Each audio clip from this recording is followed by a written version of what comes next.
ഇപ്രാവശ്യം ഒരു travel blog ആണ് കേട്ടോ. അപ്പൊ എവിടേക്കാണ് പോണേന്ന് വെച്ച് കഴിഞ്ഞാൽ ഗൈസ് നമ്മൾ എവിടേക്കാ പോണേ?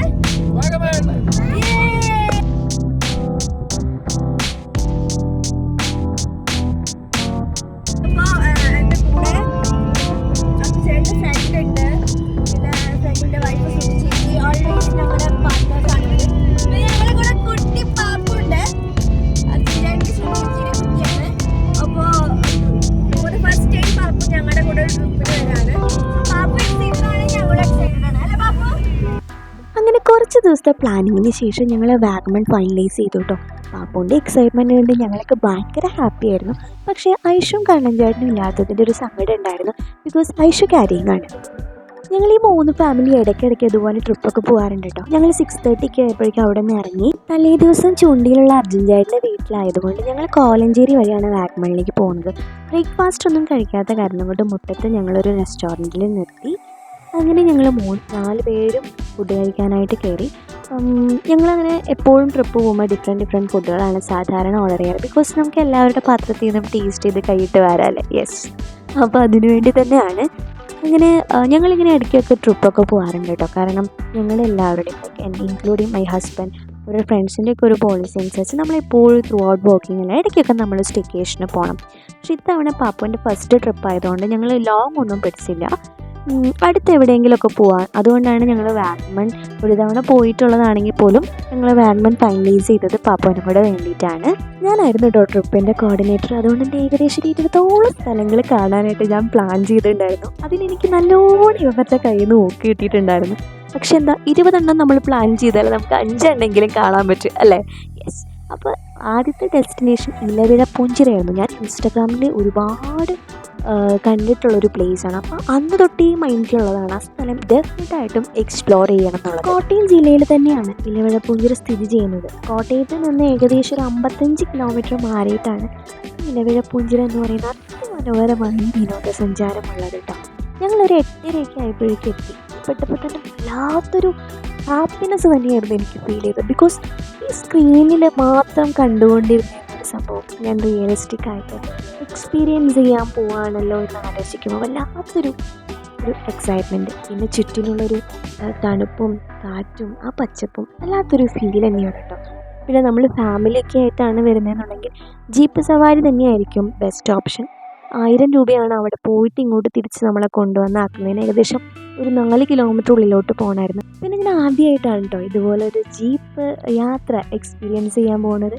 പിന്നെ നിങ്ങൾ ഈ വിഷ്വൽ ബ്യൂട്ടീസൊക്കെ കാണിക്കണ്ടേ, അതുകൊണ്ട് തന്നെ ഞാൻ ഫസ്റ്റ് സീറ്റിൽ തന്നെ സ്ഥാനം ഉറപ്പിച്ചു. എനിക്ക് ആ ഒരു കൺസിഡറേഷൻ എപ്പോഴും ഉണ്ട് കേട്ടോ. ഒരു ബഡ്ഡിങ് വ്ളോഗറിനോടുള്ളൊരു കൺസിഡറേഷൻ ഇവർ എന്നോട് കാണിക്കാറുണ്ട്.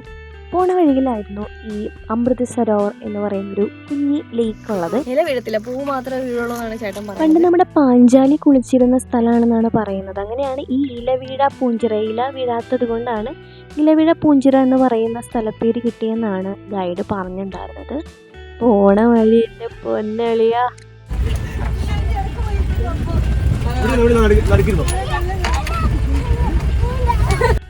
അവൻ കുഞ്ഞിപ്പു ഈ ഒരു കുലുക്കൊക്കെ കണ്ട് പേടിച്ചു പോയിട്ടാ. ഞങ്ങളങ്ങനെ ഒരു ഗുഹ ലക്ഷ്യമാക്കി നടന്നെടുക്കുകയാണ്. മുനിയറ ഗുഹ എന്നാണ് ഈ ഒരു ഗുഹയെ പറയുന്ന പേര്. പണ്ട് മുനിമാർ തപസ്സിരുന്ന സ്ഥലമാണെന്നാണ് പറയുന്നത്. ഇതിനകത്ത് വെള്ളമുണ്ട്. വെള്ളം ഒരിക്കലും വറ്റില്ല എന്നാണ് അവർ പറയുന്നത്. ഏത് വേനൽക്കാലത്തും ഇത്രയും തന്നെ വെള്ളം ഉണ്ടാവും തന്നെയാണ് പറയുന്നത്. അവിടെ നിന്നാണ് ഉറവ വരുന്നത്. ചേട്ടൻ്റെ അടുത്ത് വീഡിയോ എടുക്കാൻ പറഞ്ഞിട്ട് ഞാൻ കൊടുത്തതാണ്. പക്ഷേ എനിക്ക് ക്ലിയർ ആയിട്ടൊന്നും കിട്ടാത്തതിൽ ഞാൻ ആ പേരും പറഞ്ഞ് തല്ലുണ്ടാക്കിയിട്ടുണ്ടായിരുന്നു. നിങ്ങൾക്ക് എന്നെ കാണാൻ പറ്റുന്നുണ്ടോ? കാണാൻ പറ്റുന്നില്ലല്ലോ, നിങ്ങൾ എന്നോട് ക്ഷമിക്കണം കേട്ടോ. പാപ്പുവിന് സത്യം പറഞ്ഞാൽ ഞാൻ വെള്ളത്തിൽ നിന്ന് കയറി പോരണമെന്നേ ഉണ്ടായിരുന്നില്ല കേട്ടോ.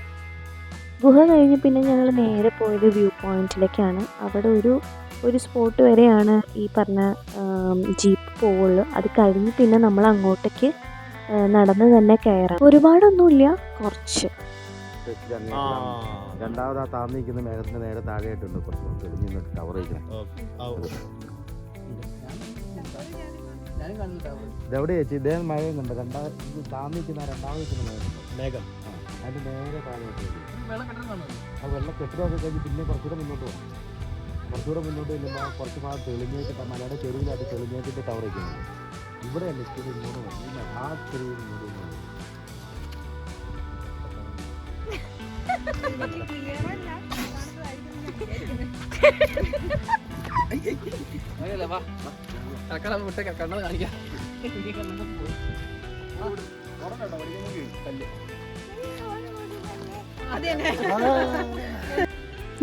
ആ കാണുന്നത് ഒരു പോലീസ് സ്റ്റേഷൻ ആയിരുന്നു എന്ന് പറഞ്ഞാൽ നിങ്ങൾ വിശ്വസിക്കോ? ഒരു ട്രെയിനിൻ്റെ ബോഗിയാണെന്ന് പറഞ്ഞാലോ? അതെ, നമ്മുടെ സൗബിയും തകർത്ത് അഭിനയിച്ച ഇലവിഴ പൂഞ്ചിറ എന്ന് പറയുന്ന സിനിമയുടെ ലൊക്കേഷനും കൂടിയായിരുന്നു കേട്ടോ ഇത്. അങ്ങനെ കുറച്ചു നേരത്തെ ഓഫ് റോഡ് യാത്രകൾക്ക് ശേഷം ഈ അതിമനോഹരമായ സ്ഥലത്ത് വന്നെത്തി നിൽക്കുമ്പോഴേ സത്യം പറഞ്ഞാൽ നമ്മുടെ ചുറ്റിനുള്ളതെല്ലാം മറന്ന് നമ്മൾ ആ പ്രകൃതിയോട് ചേർന്ന് ആ പ്രകൃതിയിൽ മുഴുകി നമ്മൾ അങ്ങനെ ഇരിക്കും. അത്രയും മനോഹരമാണ് ഇവിടം. അങ്ങനെ അവിടെ എല്ലാം ആസ്വദിച്ച് ഞങ്ങൾ താഴോട്ട് ഇറങ്ങി. അവിടെ നിന്ന് 1-2 സാധനങ്ങളൊക്കെ വാങ്ങി വീണ്ടും ഞങ്ങൾ അടുത്ത ഡെസ്റ്റിനേഷനിലേക്ക്. ഞാൻ അടുത്ത ഡെസ്റ്റിനേഷൻ കട്ടിക്കായം വാട്ടർഫോൾസ് ആയിരുന്നു. ഇലവിഴ പൂഞ്ചിറയിൽ നിന്ന് ഏകദേശം ഒരു 10 കിലോമീറ്റർ മാറി ഇല്ലിക്കൽ റൂട്ടിൽ തന്നെയാണ് കേട്ടോ കട്ടിക്കായം വാട്ടർഫോൾസ് ഉള്ളത്. ഞാൻ ഇതും ഇൻസ്റ്റാഗ്രാമിൽ കണ്ട അതിമനോഹരമായൊരു ഡെസ്റ്റിനേഷനാണ്. അങ്ങനെ എൻ്റെ 20 ഡെസ്റ്റിനേഷൻസിൽ ഒന്ന് കട്ടിക്കായം വാട്ടർഫോൾസ് ആയിരുന്നു. ഞാൻ ഒരുപാട് പ്രതീക്ഷകളോട് കൂടിയാണ് പോയത്. പക്ഷേ എനിക്ക് സംഭവിച്ചത് എന്തെന്ന് കേട്ടാൽ നിങ്ങൾ ഞെട്ടും. അത് ഞാൻ വഴിയെ പറഞ്ഞു തരാം. ഏകദേശം ഒരു 11:30 കൂടി തന്നെ ഞങ്ങൾ കട്ടിക്കായത്ത് എത്തിയിരുന്നു. അവിടെ പാർക്കിംഗ് ഫീ ഉണ്ട്. സത്യം പറഞ്ഞു കഴിഞ്ഞാൽ ഇവർക്ക് ആർക്കും ഒരു വാട്ടർഫോൾസ് കാണണമെന്ന് വലിയ താല്പര്യമൊന്നും ഉണ്ടായിരുന്നില്ല. ഇതെൻ്റെ മാത്രം താല്പര്യമായിരുന്നു. ഇല്ലിക്കൽ കല്ല് പോണ വഴിയിലാണ് കട്ടിക്കായം വാട്ടർഫോൾസ് ഉള്ളതെന്നൊക്കെ പറഞ്ഞ് ഞാൻ ഇവരെ സമ്മതിപ്പിച്ചെടുത്തു എന്ന് വേണമെങ്കിൽ പറയാം.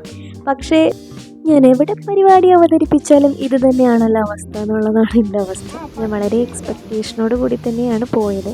പക്ഷേ ഈ 2 മലകൾക്കിടയിലൂടെ വളരെ ശക്തിയായിട്ട് പതിക്കുന്ന ഒരു അടിപൊളി വാട്ടർഫോൾസ് ആണ് കേട്ടോ കട്ടിക്കായം. പക്ഷേ ഇതിൻ്റെ റിയൽ ബ്യൂട്ടി എക്സ്പീരിയൻസ് ചെയ്യണമെന്നുണ്ടെങ്കിൽ നമ്മൾ നല്ലോണം താഴേക്ക് ഇറങ്ങി ചെല്ലണം. കുട്ടികളൊക്കെ ഉണ്ടെന്നുണ്ടെന്നുണ്ടെങ്കിൽ പോവാതിരിക്കുന്നതായിരിക്കും സേഫ്. കുറച്ച് അപകടം പിടിച്ച വഴിയാണ്. അതുകൊണ്ട് തന്നെ അതിന് സൈഡിലുള്ള ഈ ഒരു ചെറിയ മിനി വാട്ടർഫോൾസ് എൻജോയ് ചെയ്ത് ഞാനും പാപ്പവും നിർവൃതി അടഞ്ഞു എന്ന് വേണം പറയാനായിട്ട്. അതൊക്കെ ഇറക്കുമ്പോഴുണ്ടല്ലോ ഒട്ടുക്കത്തെ തണുപ്പായിരുന്നു. അപ്പോൾ മഴക്കാലത്തും കൂടി ആകുമ്പോൾ നമ്മൾ കുറച്ചും കൂടിയും ടേക്ക് കെയർ ചെയ്യണം. നല്ല വഴുക്കലൊക്കെ ഉണ്ടാവാനായിട്ടുള്ള സാധ്യതയുണ്ട്. പരിചയമില്ലാത്ത നിങ്ങൾ വാട്ടർഫോൾസുകൾ ഇറങ്ങരുത് എന്നാണ് എനിക്ക് പറയാനായിട്ടുള്ളത്. അങ്ങനെ തിരിച്ചു പോകുമ്പോൾ ദാ ഈ കാണുന്ന കടയിലും കൂടെ കയറിയിട്ടോ. ഞങ്ങൾ അങ്ങോട്ട് പോകുമ്പോൾ ഈ ചേച്ചിയാണ് ഞങ്ങൾക്ക് വഴി പറഞ്ഞു തന്നത്. കൂട്ടത്തിലെ ചേച്ചി പറഞ്ഞു തിരിച്ചു വരുമ്പോൾ ഈ കടയിലും കൂടെ ഒന്ന് കയറിയിട്ട് പോകണേന്നുള്ളത്. ചേച്ചിയുടെ ഒരു സന്തോഷത്തിന് വേണ്ടി ഞങ്ങളെല്ലാവരും അവിടെ നിന്ന് 2 പ്ലേറ്റ് കപ്പയും ബീഫും വാങ്ങിച്ചു. ബീഫ് ആക്ച്വലി വാരിയലാണ്, അതുകൊണ്ട് തന്നെ ഫ്ലഷ് ഒന്നും പ്രത്യേകിച്ച് കിട്ടിയില്ല.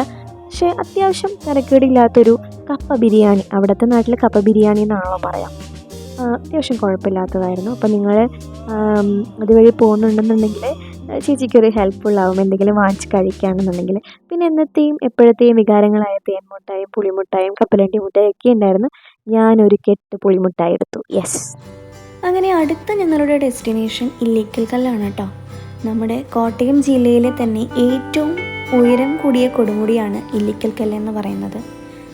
ഈ പറഞ്ഞ കട്ടിക്കായത്ത് നിന്ന് ഏകദേശം ഒരു 3 കിലോമീറ്റർ ദൂരത്തിലാണ് ഇല്ലിക്കൽ കല്ല് സ്ഥിതി ചെയ്യുന്നത്. രാവിലെ 8 മണിക്ക് ഓപ്പൺ ആക്കി കഴിഞ്ഞ് കഴിഞ്ഞാൽ വൈകിട്ട് 6 മണിയോടുകൂടി ഇവിടെ ക്ലോസ് ആവും കേട്ടോ. എൻട്രി ഫീയും പാർക്കിംഗ് ഫീയും കൂടി ഉണ്ട് കേട്ടോ. എൻട്രി ഫീ ഓരോരുത്തർക്ക് 20 രൂപ വെച്ചിട്ടും പാർക്കിംഗ് ഫ്രീ 20 രൂപയും കൂടിയാണ് കേട്ടോ. താഴത്ത് നിന്ന് മുകളിലോട്ട് എത്തിപ്പെടണമെന്നുണ്ടെങ്കിൽ നമുക്ക് ജീപ്പ് സവാരി കൂടി ഉണ്ട്. ജീപ്പ് സവാരിക്ക് ഓരോരുത്തരുടെയിൽ നിന്നും 40 രൂപയാണ് ചാർജ് ആക്കുന്നത്. ജീപ്പിലൂടെ അല്ലാതെ തന്നെ നടന്നും നമുക്ക് മുകളിലേക്ക് എത്താം കേട്ടോ. നിങ്ങൾ ഫ്രണ്ട്സൊക്കെ ആയിട്ടാണ് വരുന്നതെന്നുണ്ടെന്നുണ്ടെങ്കിൽ നടന്നു പോകുന്നതായിരിക്കും കുറേ കൂടി ആ വഴികളിലെ മനോഹാരിത ആസ്വദിക്കാൻ നല്ലത്. ഇലവിഴ പൂഞ്ചിറയിലേതുപോലെ തന്നെ ഒരു സ്പോട്ട് വരെ നമ്മുടെ ഈ ജീപ്പ് പോകുള്ളൂ കേട്ടോ. അത് കഴിഞ്ഞ് അവിടെ നിന്ന് നമ്മൾ നടന്നു കയറണം. ആ കാണുന്ന മല കാണുന്നുണ്ടോ? അത്രയും ദൂരം നമ്മൾ കുത്തനെ ഒരുപാട് കല്ലുകൾക്കിടയിലൂടെ കയറി ഇറങ്ങി തന്നെ വേണം നമ്മൾ ഇല്ലിക്കൽ കല്ലെന്ന് പറയുന്ന വ്യൂ പോയിന്റിൽ എത്തിപ്പെടാനായിട്ട് കേട്ടോ. എങ്ങനെ അർജുൻ ചേട്ടൻ പാപ്പുവിനെയും കൊണ്ട് ഇത്ര ഉയരത്തിലേക്ക് എത്തിപ്പെടുമെന്നുള്ളത് എനിക്ക് ഭയങ്കര ഡൗട്ട്ഫുള്ളായിട്ടുള്ള ഒരു കാര്യമാണ്. കാരണം നമ്മൾ ഒറ്റയ്ക്ക് തന്നെ നടന്ന് എത്താനായിട്ട് ഭയങ്കര പ്രയാസമാണ്. കല്ലുകളൊക്കെ അങ്ങോട്ടും ഇങ്ങോട്ടൊക്കെയാണ്. ഞാനും ശ്രുതി ചേച്ചിയും എങ്ങനെയൊക്കെയോ നടന്ന് നീങ്ങിയെന്ന് തന്നെ പറയാം. സത്യം പറഞ്ഞു കഴിഞ്ഞാൽ ഭയങ്കര ടയേർഡായി. ഞാൻ കുറച്ച് വെയിലൊക്കെ ഉണ്ടായിരുന്നു കേട്ടോ അതിൻ്റെ കൂടെ തന്നെ. അപ്പോൾ കുറേയും കൂടെ ക്ഷീണം കൂടുതലായിരുന്നു. അപ്പോൾ ഒരു സ്പോട്ട് എത്തിയപ്പോൾ നമുക്ക് കുറച്ച് നേരമൊക്കെ ഒന്ന് വിശ്രമിക്കാൻ പറ്റുന്ന അവസ്ഥയിലുള്ളൊരു സ്പോട്ടിലേക്ക് എത്തിയപ്പോൾ കുറച്ചുകൂടെയൊക്കെ ഒന്ന് സമാധാനമായി. ഇവിടെ നിന്ന് കുറച്ചും കൂടി മുകളിലോട്ട് കയറി കഴിഞ്ഞ് കഴിഞ്ഞാൽ നമുക്ക് ഇല്ലിക്കൽ കല്ല് കാണാം കേട്ടോ. അങ്ങനെ ഫൈനലി നമ്മൾ എത്തിയിരിക്കുകയാണ്.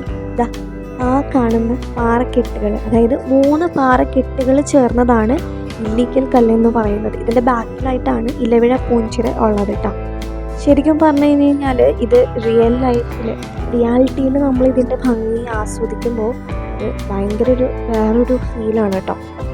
സൺഡേ ആയതുകൊണ്ട് തന്നെ അത്യാവശ്യം നല്ല തിരക്കുണ്ടായിരുന്നു കേട്ടോ. നമ്മൾ ഈ ടോപ്പിൽ നിന്ന് താഴേക്ക് നോക്കുമ്പോൾ നമ്മൾ എത്രത്തോളം നടന്ന് നീങ്ങുന്നതന്നെ നമുക്ക് മനസ്സിലാവും. എത്രയൊക്കെ കഷ്ടപ്പെട്ട് നമ്മൾ കയറി കഴിഞ്ഞ് കഴിഞ്ഞാലും ഈ ഒരു ഡെസ്റ്റിനേഷനിലേക്ക് നമ്മൾ എത്തുമ്പോൾ ഭയങ്കര ഒരു റിലാക്സ്ഡ് ഫീലിംഗ് ആയിരിക്കും. പിന്നെ ഉച്ചയ്ക്ക് ആയതുകൊണ്ട് തന്നെ കുറച്ച് വെയിലും കൂടെ വന്നു. പക്ഷെ നമുക്കങ്ങനെ വെയിലാണെങ്കിൽ പോലും ക്ഷീണം കുറവായിരുന്നു, കാരണം കുറേച്ച് തണുപ്പും ചെറിയൊരു കാറ്റൊക്കെ ഉള്ളത് കൊണ്ട് കേട്ടോ. അങ്ങനെ ഞങ്ങൾ താഴെ എത്തി. പിന്നീട് ഓരോരുത്തരും ഓരോ ഐസ്ക്രീമൊക്കെ കഴിച്ച് ഞങ്ങൾ തിരിച്ച് ഞങ്ങളുടെ റിസോർട്ടിലേക്ക് കേട്ടോ.